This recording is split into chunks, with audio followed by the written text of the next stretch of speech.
Hello VR users, and Half-Life fans that just don't care. This is Lost Child 14,000. Warning! Spoilers for the entire Half-Life series! This video contains spoilers, so be sure to share it, and like and subscribe so your friends can know what a spoilerific tool I am for having an opinion, Jim.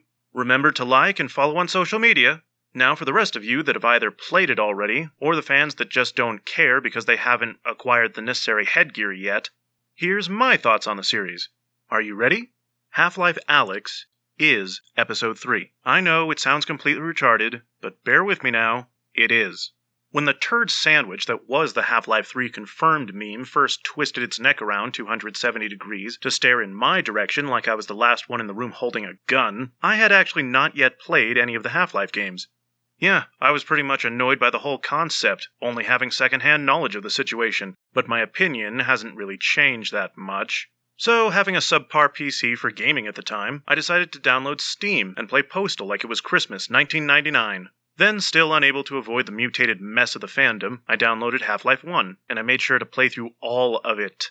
I scoured the official games to completion as best I could, and even had a crack at the thing on the PS2. But having completed the ones on PC, I decided to cut my losses and run.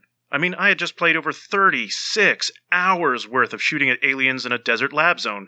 I didn't think it was going to change that much. Yeah, it probably added more context to everything we did in Half-Life 1, but to be perfectly honest, I didn't need much more than, "We done goofed." The military wants to vaporize us because apparently a 5-star general recently watched a copy of The Thing, or the local real-world news. I mean, come on, my corona!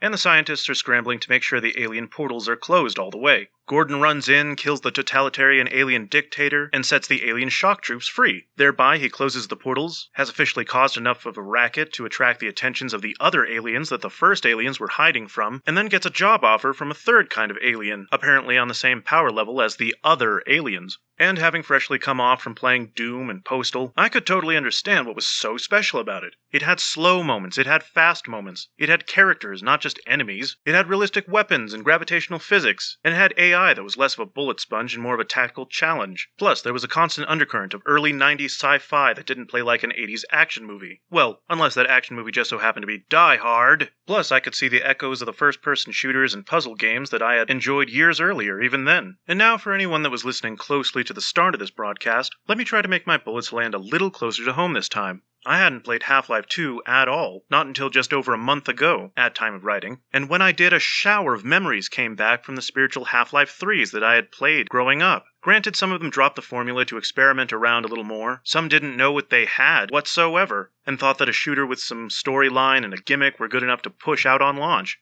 My thoughts, coming from the first saga? It was good. It was really immersive, never left you in one area for too long. All the differently behaving material pieces were a fun addition to gameplay and not just something that you might stumble upon while poking around. It was fast, it was snappy, it was exciting, it was short. Yeah, compared to the long hours spent shooting and blowing things away in a corridor, this game didn't really take all that much time. It was overall about half the length, with roughly 800 times the detail and polish of Half-Life 1. With some late 90s sci-fi thrown in, like Deep Space Nine sloppily and romantically baking a lasagna with Season 3 of The X-Files. Yeah, what were you thinking? In an attempt to stop sci-fi Mussolini from rejoining sci-fi Emperor Hirohito, ah-ha-ha-ha-ha, we don't hear those names referenced much, do we, Internet? The whole thing blows up in our face, kamikaze style, on a mission for country and glory and such, when our interdimensional middle manager stops time and attempts to put us back in the fridge for when we're needed next. Valve Corp then apparently discovered that the ass-tightening cliffhanger was a lucrative money spinner after all, and opted to make at least 3 short follow-up campaigns. The next adventure, titled Episode 1, The Phantom Menace, picks up the literal second the previous game left off. Some Vortigaunts so high on antlion nectar that they can warp reality, snatch Alex Vance out of the mist, and literally steal Gordon away from the G-Man, thereby ruining his contract with the upper management. I know that sounds like an over-exaggeration, but that's literally how the episode starts. Gordon and Alex fight off an army of Cybermen to sabotage the main portal and intercept some info meant for the Combine homeworld. Then the attack of the clones picks up right after the giant Citadel Tower is really destroyed, and they still need to make a long trek to the Rebel base to deliver instructions for closing the final portal and finding the ship filled with outdated portal tech. Alex is impaled, Gordon needs to help some Vortigaunts with their nectar connection so they can warp space and time and fix Alex like a Trans Am on the fritz, and after helping some rebels with a Trans Am on the fritz, they bust out of there and gun it to the final destination. And after the Hunter-Strider battle, we finally launch a rocket and close the super portal. And here's where things get interesting.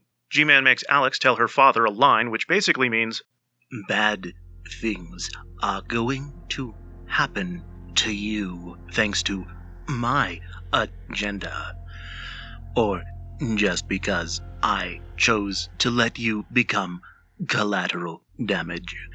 Since you pissed me off, I'm really kind of a dick like that."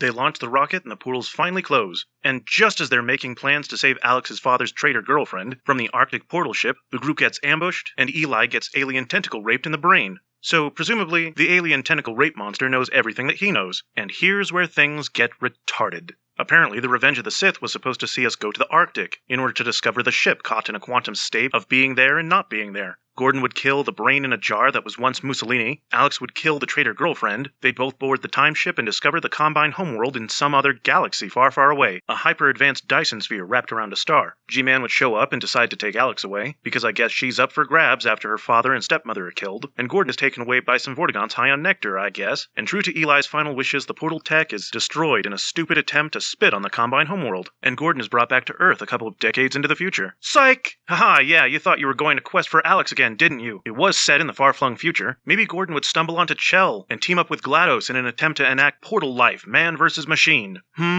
Double psych? No. Instead, here's the real New Hope. In a time after the 7-Hour War, but before we started hunting down the Freeman, a young Alyx Vance is helping her father set up the Resistance, using multiple control schemes, and an in-game camera that stays true to your head position, and does not bob up and down or side to side, and with multiple angles of attack, and implements to interact with. Seriously though, if anyone could also remake a gimped version of this as a standard Source Engine game, that would be sweet!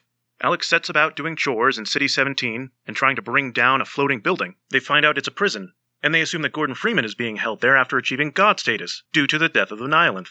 After cracking it open with the help of some Vortigaunts, she discovers that it's actually a prison for the G-Man. I guess he was captured on purpose or something. He tells her about his future plights. His star employee was taken by a bunch of Vorts. Eli is totally brain-raped, and the portion of the Combine trapped on Earth are about to all have his brain-rape knowledge.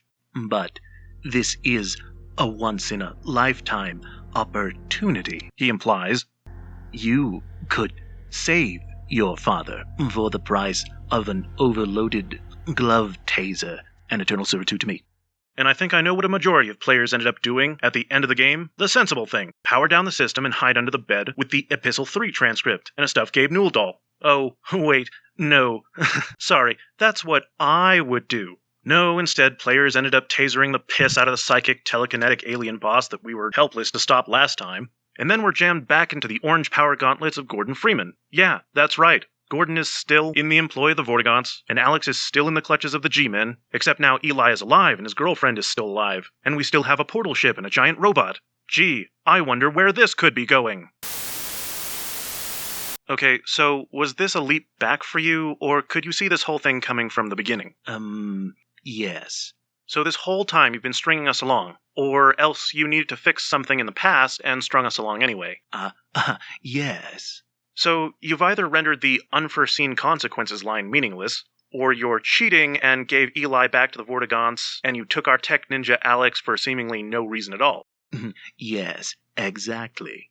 Well, it's actually not the dumbest time travel retcon sequel bait plot in a game that I've heard. Really? What was the dumbest? Well, there was this one game that I saw about 2 years ago.